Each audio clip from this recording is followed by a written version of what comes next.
მადლობა ამ საკითხის წამოწევისთვის, იმიტომ რომ უზომოდ აქტუალურია განსაკუთრებით ქართულ რეალობაში. მინდა გითხრათ, და როდესაც გერმანიას ან დასავლეთ ევროპას ვახსენებთ საერთოდ და ის ძალიან საინტერესო რეკომენდაციები, რომლებიც თქვენ ბრძანეთ და აკრძალვები, რომელიც გაიცა, ჩემთვის ცოტა ღიმილის მომგვრელი იყო, იმიტომ რომ იმის ფონზე რა სტატუს-კვოს არსებობს საქართველოში და რაც არსებობს დასავლეთ ევროპასა და ამერიკის შეერთებულ შტატებში, დიდად განსხვავდება და სადაც იქ გადაწყვიტეს, რომ ეს აკრძალონ, წარმოიდგინეთ რა დონეზე გვჭირდება ჩვენ. უარესობა, დიახ, ანუ რატო გადაწყვეტა რატომ არის ეს ჩემთვის ღიმილის მომგვრელი. ფაქტიურად ტელეფონი, ანუ гаджеტი რა არის, დაწყებითი კლასის მოსწავლემ არ იცის, იმიტომ რომ ის ისე დადის სკოლაში, ისე მიდის, ისე მოდის, რომ ამისი არც საჭიროება აქვს, არც უფლება, არც ვალდებულება და ანუ არათუ უბრალოდ აკრძალულია. არ აქვს საერთოდ. არ ვლაპარაკობ ისეთ საკომუნიკაციო ტელეფონზე. დიახ, ერთ-ერთი ყველაზე უცნაური ის არის, რომ ასევე განსაკუთრებულად მაღალი დონის smartphone-ები არის იმდენად ხელმიუწვდომელი საშუალო ფენისთვის მაღალი ფენა არც კი აძლევს ბავშვებს არასოდეს ასეთ ტელეფონებს, რომ იქაც გამოყენება ძალიან ნაკლები. ანუ გამოყენება აკრძალვების რეკომენდაციების თუ ყოველდღიურობის მიხედვით დასავლეთ ევროპის ქვეყნებსა და ამერიკის შეერთებულ შტატებში საქართველოსთან შედარებით ალბათ 30-ჯერ, 40-ჯერ უფრო ნაკლებია, წარმოიდგინეთ რა. თუმცა მაინც აი ნიდერლანდების შემთხვევას რომ დავუბრუნდეთ, 73% მშობლების დაეთანხმა იმ ფაქტს, რომ არ შეიტანონ ბავშვები. ანუ სანამ აკრძალავდნენ ოფიციალურად მოხდა კვლევა, გამოკითხვა და ამის მიხედვით მოხდა უკვე აკრძალვა.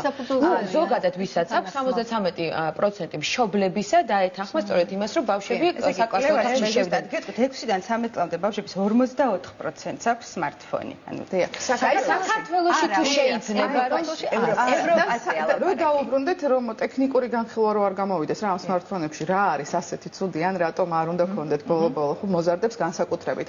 ანუ უამრავი ფსიქოლოგიური კვლევა ამას ადასტურებს, აი ქალბატონმა აწყებოდა ამას, რომ ძალიან მნიშვნელოვანია როგორ ვიყენებთ ან რა დამოკიდებულება გვაქვს, ხო?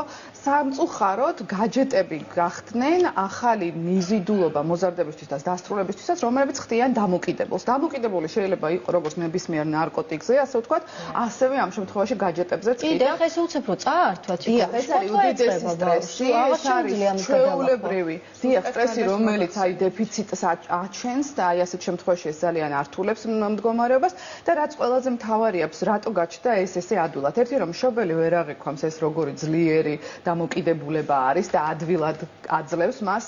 მეორე ის არის რომ ცოცხალი კომუნიკაციები რაც თქვენ ბრძანეთ, ეს იმდენად დეფიციტური გახდა და იმდენად თავის სამყარო სწრაფად და ადვილად იქმნის.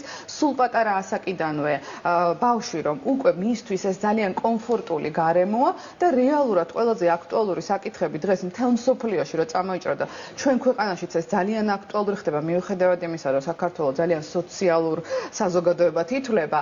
ამის და მიუხედავად დღეს აი ჩვენ ძალიან ხშირად გვჭირდება იმის სწავლება, როგორ უნდა გქონდეთ ადამიანებს კომუნიკაციები ერთმანეთთან და რა შეიძლება შევთავაზოთ, აი როგორც თქვენ ბრძანეთ იმისათვის, რომ ჩაბანაცვლოთ ეს და სწორედ ეს ხასიათი რომ განვაგრძოთ, იმიტომ რომ ქალბატონმა მანანამაც ბრძანა, რომ მშობლებთან არა აქვთ ხშირი კომუნიკაცია, ძიძები ზრდიანო და ეს ალბათ ყველა მშობლის ტკივილი და პრობლემა არის, რომელიც რეალიზებულია. ხო, მე მაინტერესებს ხოლმე ეს საკითხი ძალიან. აი ამის მიხედვით რომ შევადაროთ, თქვათ, ევროპული ქვეყნები და საქართველო, იქ არ არის ამ ურთიერთობების პრობლემა, ან ნაკლებად არის? ხო, იქ ორი მშობლები. იქ ორი მშობლები იქ უფრო მუშაობენ, მგონი, ქალები ვიდრე საქართველოში, მაკუთხით თუ შევხედავთ. მასე ვერ ვიტყვით პირიქით, იქ როგორც წესი, ხო, როგორც წესი პირიქით იქ თუ ბავშვები არიან ოჯახში, ერთ-ერთი მშობელი ან ნახევარი განაკვეთით ან მეოთხე, თან საერთოდ არ მუშაობს ერთ-ერთი მშობელი. და მამები უფრო აქტიურები არიან, ეს დეტალიც თქვა. და მეორე, მაგრამ რაც თქვენ ბრძანეთ ეს რატომ არის ყველაზე მნიშვნელოვანი, აი ასეთ შემთხვევაში ვერაფრით ვერ ვიტყვით, რომ იქ რას აკეთებენ. ერთ-ერთი მე რაც შემიძლია ვთქვა, რადგანაც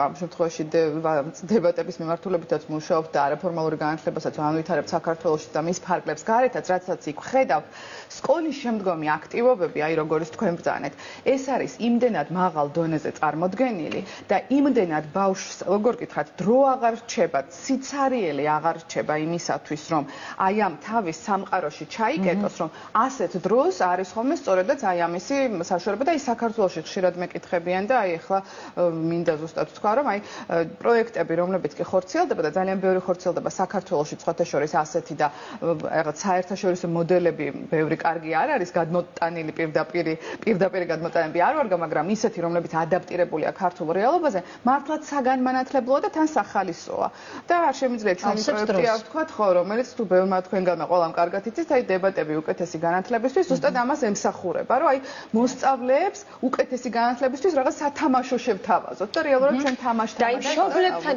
ბოდიში მშობლები თქვენი აზრით აი ქართველი მშობლები გამოკითხვის შემთხვევაში მაგალითად ნიდერლანდებში თუ 73%-მა დაადასტურა ჩვენ შემთხვევაში ჩვენს ქვეყანაში როგორ მოხდება მშობლები იქნებიან თანახმა რომ შვილები შევიდნენ საკლასო ოთახში ტელეფონის გარეშე მე ვფიქრობ რომ იქნებიან და არიან კიდეც თანახმა და აი კერძო სკოლების სტატისტიკა ამას ადასტურებს უბრალოდ არ უნდა დაგვაუწყდეს რომ თლიანად თუ ყოფა არ შეიცვალა ანუ თუ მე არ ვიცი როგორ გადაადგილდება ჩემი შვილი ან ამდენად უსაფრთხოა გარემო და ასე შემდეგ რეალურად მშობელს ეს აშფოთებს ხო თორე სხვა ყველა დანარჩენ შემთხვევაში მე ახლა ზუსტად თიკას უზიარებდი მე როგორც მშობელი როდესაც ვიყავი გერმანიაში იქ მაგალითად არა თუ არ ქონდათ ჩემ შვილებს ტელეფონი მე მასწავლებლის ტელეფონიც კი არ მქონდა ანუ რამე რო ყოფილიყო მე ასე მამშვიდებდნენ თქვენ დაგეკავშირდებიან და მე ძალიან როგორც ქართველი მშობელი ძალიან შეშფოთებული ვიყავი ამით ამიტომ ამას დიდი მნიშვნელობა და ამის ფონზეც რო განგაშია ატეხილი ქალბატონო მანანა ძალიან მნიშვნელოვანია თქვენ როგორ ახერხებთ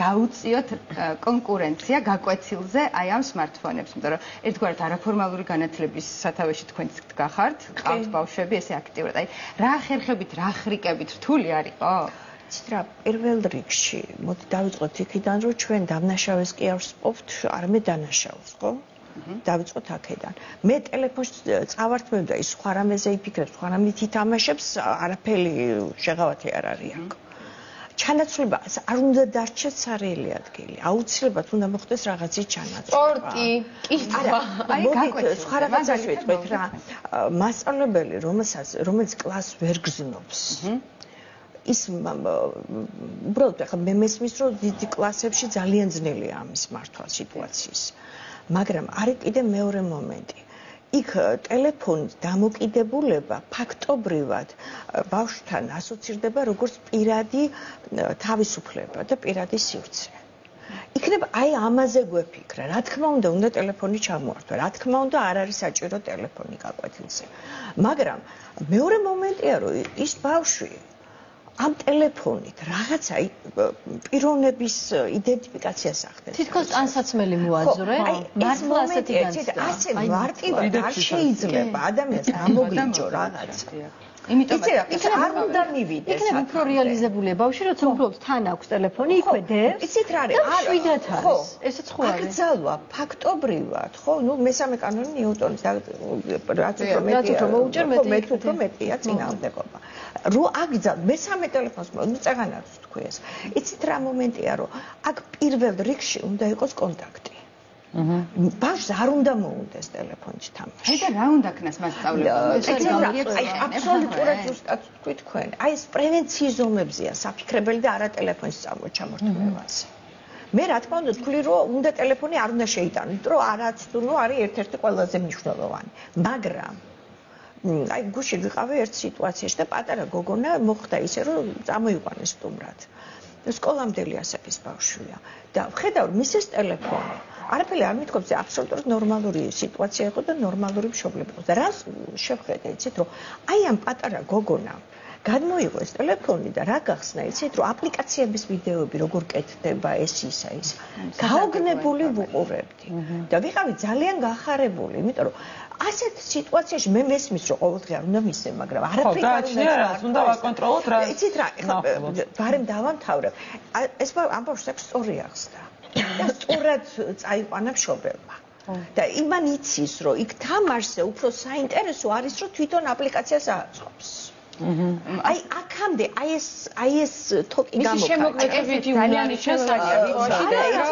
ეს საერთოდ მოდი დავიწყოთ იქიდან რომ მაპატიეთიკო თქვენს იმაშივე მაგრამ 12 წლამდე ავტორიტეტი არის მშობელი და უფრო 12 წლის შემდეგ უკვე ხო აი რა ვიცი 1000 რაღაცას ეძახიანი რუბიკონის ასაკი ესეთ მე უკვე თავის თანატოლი ხდება რაც არ უნდა სისულელე თქვას იმ თანატოლმა მაინც უფრო მნიშვნელოვანია და ის უნდა გააკეთო რომ აი ამ მთელი სოციუმი მოხსნა აი აქ უნდა მოხსნა ეს პრობლემა სოციუმში. სოციუმში როგორ მოხსნათ სოციუმში? იცი რა არის მეტი კონტაქტი, თუნდაც ის რომ ყოველ საღამოს, იცი რა, აი 15 წუთი მაინც ელაპარაკე. ბოლო-ბოლო ის მაინც კითხე სკოლაში რა მოხდა, ის მაინც კითხე.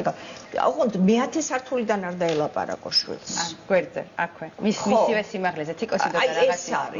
აი სოციალიზაცია ეს არის ყველაზე მნიშვნელოვანი. ანუ სოციალური მოთხოვნილება ადამიანი რაც არ უნდა ტექნოლოგიები განვითარდეს, ხელოვნური ინტელექტი შეიქმნას, ადამიანი სანამ არის მანამდე ის არის სოციალური არსება და სოციალურ არსებას თუ დავუკმაყოფილებთ სოციალურ მოთხოვნილებებს, ანუ აღზრდის, გაზრდის პერიოდში, მოზარდობის პერიოდში, თუ ეს მოთხოვნილებები მაქსიმალურად ექნება დაკმაყოფილებული და ამ ხრივ განვითარდება, მაშინ აი მიზიდულობაც ისეთი დიდი აღარ ექნება იმ ვირტუალურ სამყაროს და აი ჩვენ ყველაზე ხშირად რას ხედავთ ხოლმე და იმ მშობლები რო თქვით თქვენ, იცით რომ უფრო მეტად უნდათ მშობლებს რომ მათი შვილები იყვნენ მეტად ცოცხლად კონტაქტებში ჩართული და ჩვენ მაგალითად ყველაზე ხშირად მშობლები მოგმართავენ ხოლმე და აი სწავლებაც დებატების ტექნიკის ახლა უკვე მე-7 კლასიდანაც კი დავიწყეთ იმდენად უნდათ მშობლებს რომ აჩვენება დროულად ჩართონ ასეთ საკომუნიკაციები არის ძალიან მნიშვნელოვანი დასავლეთ. ძალიან დიდი მადლობა თინა თინცეცად და მარინა ბეგიაშვილი იყვნენ ჩვენი სტუმრები